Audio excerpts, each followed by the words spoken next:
صباح الخير. أخذ الحق حرفة، يعني صنعة. يعني لازم تاخد حقك بطريقة تبقى أنت شاطر فيها عشان تعرف تاخد حقك صح.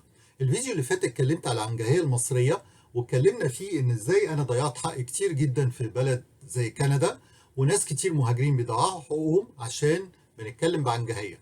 بالمناسبة كلمة عنجهية، في واحد صديق ليا مشكورا قال لي إن هي جاية عن كلمة عنجاه. عن جاه يعني الناس اللي ليهم معاهم جاه كده وسلطانه، بالتالي بيكون في تكبر، في جفاء.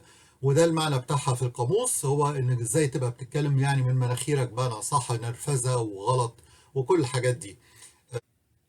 في صديق تاني كان قال لي برضه، هل يعني نسيب حقنا ما ناخدوش عشان العنجهيه؟ لا، انا رديت وقلت ان احنا لازم ناخد حقنا بس من غير عنجهيه، ناخده بذكاء. النهارده هنتكلم في الفيديو ده على ازاي ناخد حقنا في البلاد الكنديه من غير عنجهيه، بس بذكاء. خليكم معايا، بس كل اللي عجبه الفيديو بليز يا ريت يشترك في القناه. يلا بينا. عشان نعرف ناخد حقنا من غير عنجهية وبذكاء، في ثلاث حاجات حضرتك لازم تعملهم، ثلاثة سهلين خالص. ما تكسلش، ما تخافش، ما تغلطش. ما تكسلش. انت عارف حضرتك احنا في بلد هنا بتتكلم لغات، طبعا في لغات كتيرة جدا، بس المينلي احنا بنتكلم على الانجليزي والفرنساوي في مقاطعات زي كيباك وبرونزويك، نيو برونزويك. في مقاطعات تانية بتتكلم برضه في شوية فرنساوي، بس المينلي هو كله انجليزي. فلو حضرتك مش بتعرف تتكلم ولا انجليزي ولا فرنساوي، هتاخد حقك ازاي؟ البلاد دي بتدي منح وبتساعد كتير جدا عشان تعليم اللغة. فبليز حضرتك اهتم بانك انت تتعلم لغة لو ما عندكش اللغة، لان دي اول طريقة تقدر تاخد بيها حقك، هو موضوع اللغة. نمرة اتنين، ما تخافش. ما تخافش ان انت جاي بلد وتقول لا ده هيضيعوا حقي، لا مش هعرف اخد حقي، الكلام ده لا، مش موجود. حضرتك لو سمحت ما تخافش. كان ليا صديق ظريف، الكلب بتاعه خربش واحدة من أهل البلد هنا، حاجة بسيطة يعني، بس هو كان خايف جدا. فقلت له أنت خايف ليه حضرتك؟ ما تخافش، ما تخافش. مفيش سجن هنا. إذا كان الحرامية، يعني لما يجي حرامي يقول لك سيبه يسرق اللي هو عايزه بس ما تعملوش حاجة، يعني ده الحرامي. فما بالك أنت، ده خربوش بسيط يعني. فما تقلقش، مش هيحصل حاجة. مش عايزك تخاف، ما تخافش. هتعرف تاخد حقك كويس هنا في البلد دي طالما أنت معاك حق. تالت حاجة وهي مهمة، ما تغلطش. مفيش عنجهية، مفيش تكبر، مفيش كلام من المناخير، مفيش نرفزة، مفيش زعيق، مفيش شتيمة، مفيش مد يد. الكلام ده كله غلط. في دكتور كبير استشاري كان تحت ايده واحد من اهل البلد هنا وضايقه جدا جدا جدا جدا، فتنرفز عليه وزعق له جامد جدا.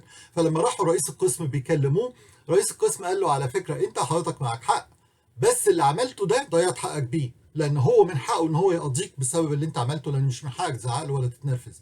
وطبعا لما بنخش بقى اي مصلحه حكوميه وكده، تلاقي يافطه محطوطه مفيش كلام اجريسيف، مفيش كلام باسلوب مش كويس، كلام من ده. هم هنا بيحبوا كده. فلو سمحت خد حقك بذكاء. اخر حاجه نصيحه عايز اقولها في الثلاث حاجات دول، حاول دايما لما حد يسالك حاجه، ودي حاجه ان جنرال، رد على السؤال بطريقه مختلفه تاني، مش الاجابه اللي هو منتظرها، لان دي بتضيع له حاجات كتير في دماغه وهو مستنيها ان هو يرد لك بيها او يتنمر عليك بيها. فلما بترد بطريقه تانيه بتكون مختلفه. موضوع اخذ الحق ده بيبقى فيه مجالات كتيرة جدا، من اول ما بتوصل والناس بتتكلم عليك وبتتنمر عليك، سواء من اهل بلدك او من الاهل هنا، من اهل البلد هنا. بعد كده الجيران، المدارس، الشغل، السيرفيس، الحاجات، الخدمات اللي بتاخدها في كل مكان ممكن تاخد حقك. فعشان مش هنقدر نعمله كل ده في فيديو واحد عشان ما اطولش عليكم، فممكن نعمله في جزئين مثلا او حاجة، وكله هيكون بالامثلة، وهتتعلم ازاي تقدر تاخد حقك. يلا بينا. النهارده بقى نبتدي ناخد مثلا، نشوف اول ما حضرتك بتوصل هنا كندا، وعلى طول السؤال، حتى لما بتقعد حتى وقت شويه وبتبتدي تتكلم كويس شويه على بلدك كده، يقول لك ايه؟ طب وايه اللي جابك؟ اي ثينك في ناس كتير مننا اتسالوا السؤال ده. ايه اللي جابك؟ طبعا في طريقه عنجهيه، وانت مالك، انا مش عارف ايه، انا حر، انا مش عارف. ودي طريقه مش بتعرف تاخد بيها حقك، لان التاني هيرد عليك ردود مش كويسه. في رد بسيط جدا انا رديته وقلت لهم بعد ما اتعالجت يعني من العنجهيه، نفس السبب اللي جابك هو اللي جابني، بس كده. قال لي انا جيت عشان عيالي، قلت له انا جيت عشان عيالي، انا جيت عشان الحريه، وانا جيت عشان الحريه. اي حاجه انا جيت عشانها زيك. خلاص هيسكت، مش هيكمل في الكلام. انا جيت بنفس السبب اللي حضرتك جيته. الحاجه التانيه اللي برضو تستغربها، موضوع التنمر من اهل البلد هنا. لما جيت اشتريت بيت، الراجل اللي جنبي من اهل البلد راح، فوجئت ان هو بيقابلني في مره كده، وبعدين مبروك البيت مش عارف ايه، هو انتوا منين؟ قلت له انا من مصر. قال لي هو انتوا في مصر عندكم بيوت؟ انتوا في مصر عندكم بيوت، مش انتوا ساكنين في خيم وفي صحراء وكلام من ده. فطبعا هو كان مستني ان انا ارد عليه بطريقه مش ظريفه، او ان انا مثلا اقول له لا، إيه اللي انت بتقوله، وانا كنت ممكن طبعا اتنرفز واتعصب، ازاي تتكلم عن مصر بالطريقه دي. بس انا رديت عليه رد غريب جدا، قلت له هو انت ما عندكش انترنت في البيت؟ فاستغرب، ايه السؤال ده؟ قلت له ما عندكش انترنت في البيت؟ قال لي لا عندي. قلت له طب ما فكرتش مره تخش على الانترنت تكتب ايجيبت وتشوف مصر دي ايه؟ ورحت بقى مكمل بقى اللي انا عايزه. قلت له مصر دي لما بينزل فيلم في امريكا بينزل في مصر في نفس اليوم، هنا بينزل بعديه باسبوع. الايفون نفس الموضوع، مصر دي فيها فيلل، فيها مش عارف ايه، فيها ايه. ورحت بعد كده عزمته مره على الفطار هو ومراته، ورحت وريتهم مصر دي شكلها ايه. اخدت حقي بطريقه مش ظريفه لان هو كان بيتنمر عليا، بس من غير ما اتنرفز، من غير ما اتعصب. من بعديها هو بقى زي الالف معايا، وبقى بيحترمني جدا وبيخاف مني.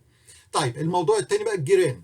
انت حضرتك خدت بيت او شقه، اجرت شقه، وطبعا انت عارف ان ممنوع الولاد يعملوا دوشه بعد الساعه 8 او 9 بالليل. وممكن عندك الولاد راحوا عاملين دوشه، راح الجيران طلبوا لك البوليس، هتصرف ازاي؟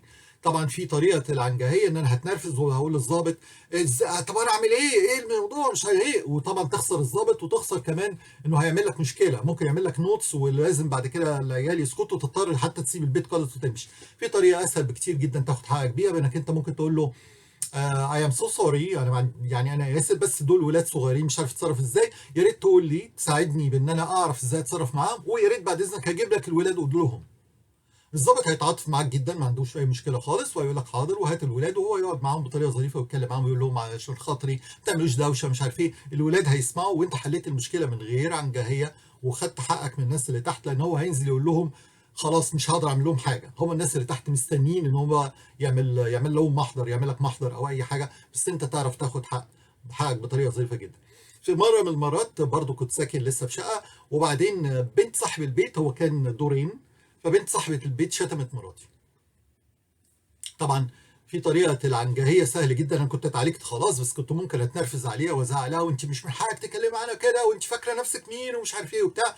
انا كل اللي عملته بمنتهى البساطة سبتها دخلت، ورحت داخل البيت مخبط على الباب، راحت هي فاتحه لي، جاي ليه وعايز ايه وبتتنرفز. فبابا سمع، اللي هو صاحب البيت، جاي لي في ايه؟ قلت له بص، انا يعني بحترمك جدا وانت راجل كويس وكل حاجه، بس بنتك شتمت مراتي، وانت عارف كويس ان انا ممكن اطلب البوليس، ولو البوليس جه هيعمل لك مشكله جامده، بس انا بحترمك وبعزك يعني.